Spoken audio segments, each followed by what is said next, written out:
Sí. Yo creo que la sopa prebiótica hay que entenderla como una metáfora, donde significa que tenemos una hidrosfera, tenemos masas de agua líquida y tenemos compuestos orgánicos disueltos allí. Es muy atractiva la idea de que antes de que surgieran las primeras células hubo sistemas precelulares, y lo que sí sabemos que podemos hacer sin ninguna dificultad es sintetizar compuestos que forman membranas, forman bicapas como las que encontramos en los seres vivos.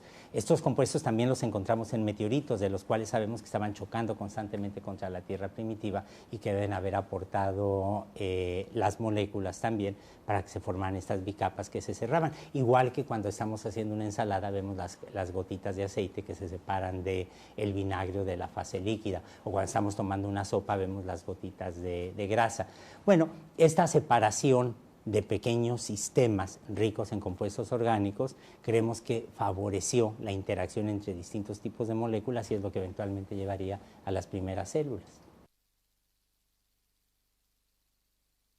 Yo creo que hay que decir varias cosas. En primer lugar, y eso es central, la vida en la Tierra no es producto de una casualidad ni de un milagro, sino de un proceso de evolución. Y no hay ninguna razón para suponer que en nuestra parte del universo es privilegiado en cuanto a que ese tipo de procesos de evolución se den o no. En segundo lugar, las moléculas, los precursores de aminoácidos, de azúcares, de las bases nitrogenadas que vemos en los seres vivos, los encontramos en otras partes de la galaxia y aún en otras galaxias. En tercer lugar, sabemos que la vida apareció muy rápidamente en la Tierra. Entonces, todo ello en conjunto significa que muy probablemente la vida es un fenómeno muy abundante en el universo, lo cual se ve reforzado por el hecho de que ahora sabemos que los sistemas planetarios no son nada raros, que hay muchos otros sitios en la galaxia donde se están formando estrellas y al mismo tiempo planetas, y finalmente por el hecho de que hay organismos terrestres que viven en condiciones extremas, que apoyan la idea de que el rango de medios ambientes donde puede desarrollarse la vida es mucho mayor. Yo creo que la vida es un fenómeno muy frecuente en el universo, pero a mí me gusta mucho decir que la vida es como la democracia, la vida extraterrestre es como la democracia. Todo el mundo habla de ella, nadie la ha visto. Cuando Darwin escribió El origen de las especies, él no tenía una buena teoría sobre la genética. Darwin no sabía cómo se daba el mecanismo de la transmisión de generación en generación de los rasgos que caracterizan a un ser vivo. Él propuso una serie de ideas sobre esa transmisión, pero sabemos que eran inadecuadas.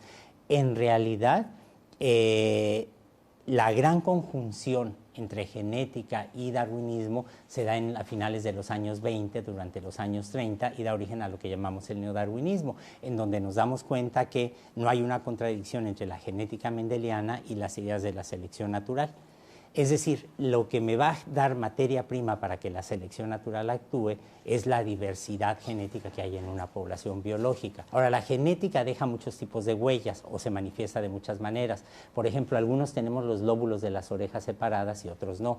Unos somos negros y otros no. Unos tenemos los ojos orientalizados y otros no. Bueno, todos esos rasgos están determinados de mayor o en menor grado genéticamente, pero también puedo leer esa información en las secuencias de DNA, en las secuencias de aminoácidos que forman las proteínas. Y yo puedo empezar a comparar esas palabras genéticas entre sí. Y, por ejemplo, yo puedo decir madre en español, Mutter en alemán, mother en inglés, mère en francés, y entonces yo sé que puedo hacer una especie de filogenia, de árbol evolutivo, de cómo fueron evolucionando las palabras y tener una idea de cuál era el término original de madre en la lengua que dio origen a todos estos idiomas que he mencionado. Bueno, lo mismo hacemos en mi caso, simplemente tomamos distintos genes, los comparamos y tratamos de ver cuál era el gen ancestral y cómo fue diversificándose.